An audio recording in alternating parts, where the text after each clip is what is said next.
Welcome back to Court TV Live. Thank you for joining us. I'm Judge Ashley Wilcott.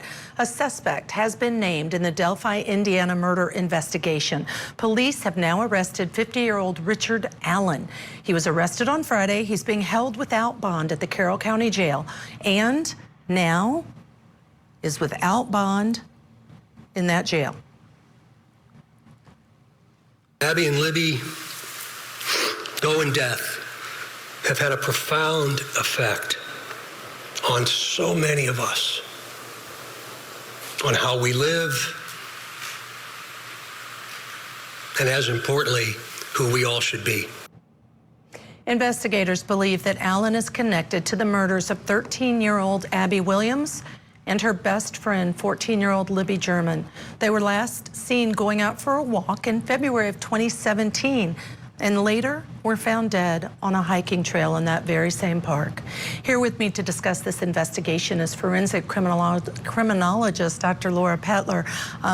Listen, Dr. Pettler, you know, this is a hard case. We know that. I'm going to jump right in because we know you follow the forensics and the evidence to find a suspect. They've now arrested a suspect. Why do you think it possibly could have taken more than 5 years to even make an arrest, especially considering the fact he was just a few miles away? Oh, there's so many reasons. We could go on forever talking about all the reasons why it takes investigations of this nature so long sometimes to come to fruition where there is probable cause for an arrest. And in this case, we know there were certain things about the scene. We know there were certain things about the evidence that required extensive testing. And what I mean by extensive is very particular, very specific types of tests that would then maybe lead to the next step. And for me, this is the kind of case where it's a step-by-step process. We don't know what physical evidence they have because, again, they are keeping that sealed, as they should be. And, you know, it's a one step at a time process at this time to get to where we are today. It's very normal for these kinds of things. And I think that's the thing. If you're in the field, we know it's normal, it's expensive, and it can take a long time. It can take a year, 2, 3 years for these test results, which I think to lay people that sounds crazy at a minimum. Thank you for adding that, at a minimum. And I know that sounds crazy to some, but that's the reality of these cases. Let me ask you my next question, and that is it suspicious to you that the evidence in this case is sealed? Does that mean there is something nefarious afoot, or are they just trying to protect what they know as it's an ongoing investigation? No, absolutely not. Nothing nefarious. In fact, I was so impressed by law enforcement today at the press conference in what they said. I watched the press conference pieces online, and the fact that they stood there and they said, we are not discussing the evidence in this case, it made me it made me feel relieved because there is way too much information explained before trial, which, you know, we don't want to prejudice a jury. We don't want it to cause anybody hang-ups or cause mistrials. So I think they're doing exactly right. And having come from the DA's office myself and spending many years there working with prosecutors prosecuting homicide cases, I was always taught by those district attorneys never to share information until it was the right time in the courtroom. All right, Laura, you're going to stay with us. I want to bring back in Josh Schiffer, Jack Rice, two criminal defense attorneys that may say, hey, unfair, hiding all the evidence. They have no opportunity as a defendant to do anything because nobody knows anything. But tell us then legally, let me start with you, Josh, the reality of legally, because a lot of the public have been saying as they're interacting with us on social media, hey, the public deserves to know. But we know legally that's not true at this point. Yeah, and it's a really fine line, and Dr. Laura knows how much I'm a big fan of her and the forensic work she does, but I've got to push back on this idea that the state is accusing someone of an absolutely horrific crime, but not releasing any details, not releasing any justification, just saying, we've got it, it's sealed.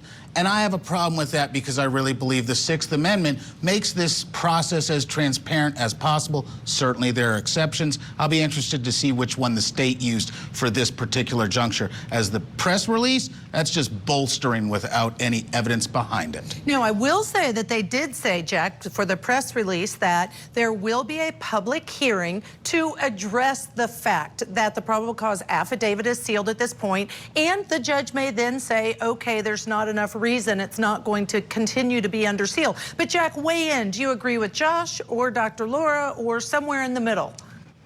First of all, I agree with Josh about Dr. Laura. She's always amazing.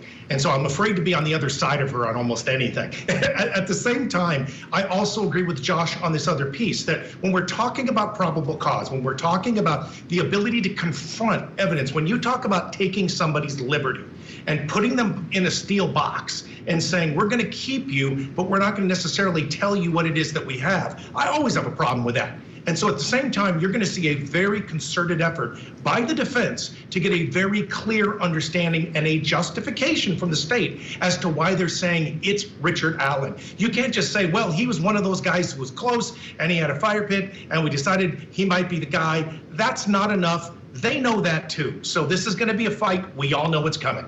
And, you know, the other piece of that, Jack, is I think that the district attorney's office does know more information than we do. And you mentioned in one of them on Julie Grant's show, which is there could be a co-defendant. They could still be collecting the evidence. We just don't know. So we're going to wait and stay tuned for that.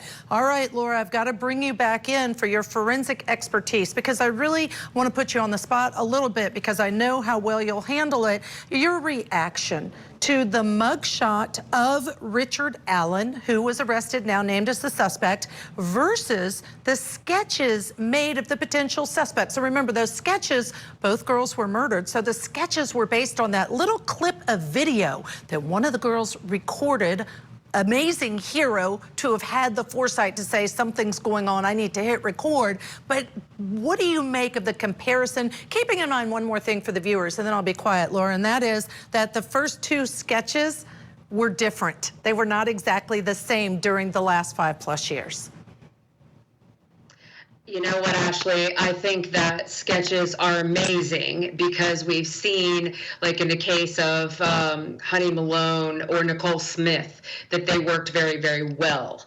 In this case, I think that they are different, but I also think that different artists and different people's perspectives see and perceive things into the brain differently. So we can all see the same car accident and we all perceive it 10 different ways with each of our brains. And that, I think, accounts for some of the differences.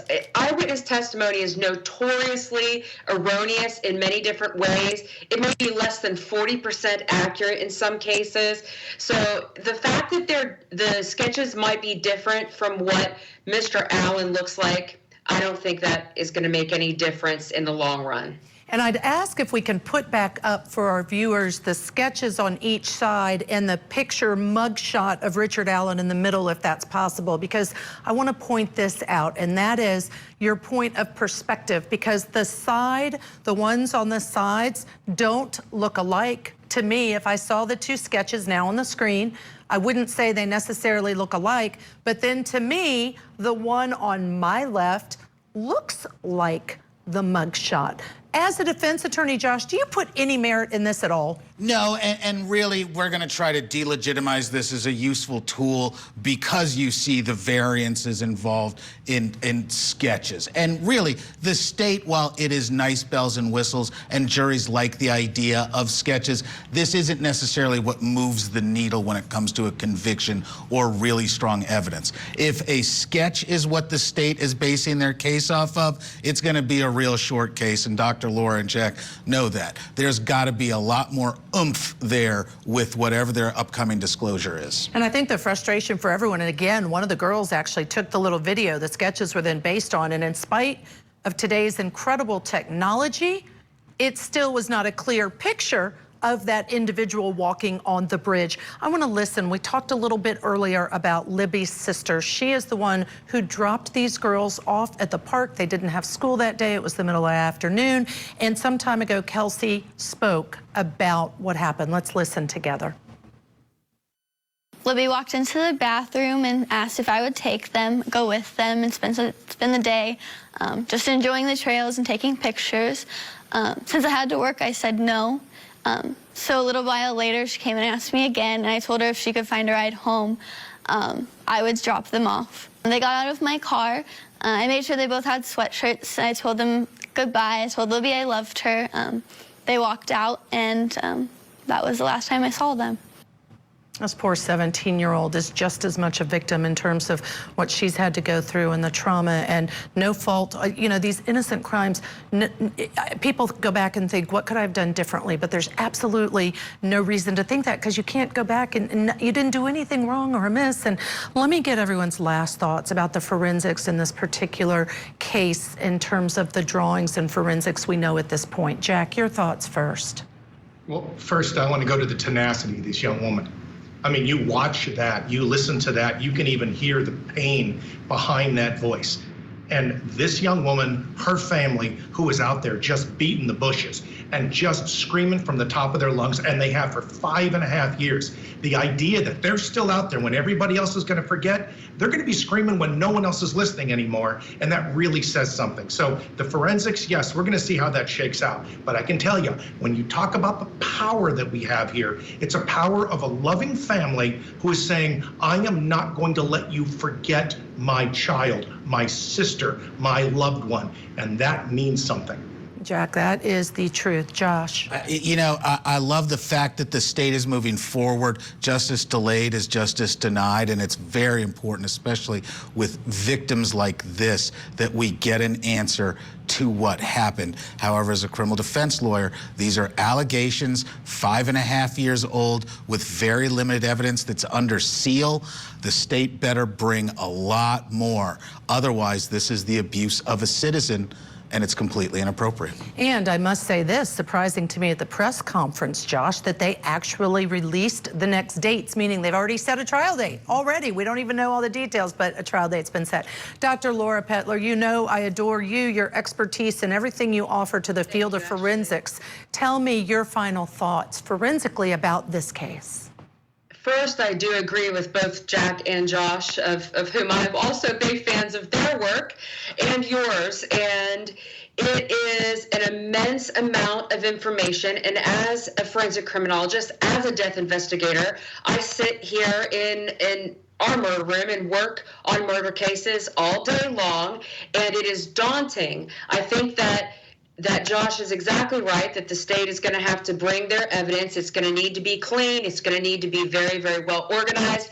And not only do I believe in quantitative evidence being put before a jury, but I also believe in qualitative forensic evidence being put before a jury, which means that includes the behavioral and sociological evidence of not only why Mr. Allen, or not only what Mr. Allen allegedly did, but why he did it and how he did it are also two key, very important components for juries to hear. And those are my final thoughts at this point, Ashley. All right, Dr. Laura Pettler, thank you so much for joining us. Jack, Josh are going to stay with us when we come back. We are not leaving this case. Delphi, Indiana, we're going to have podcasters with us, and they frequently know more details than the rest of us. Can't wait to speak with them.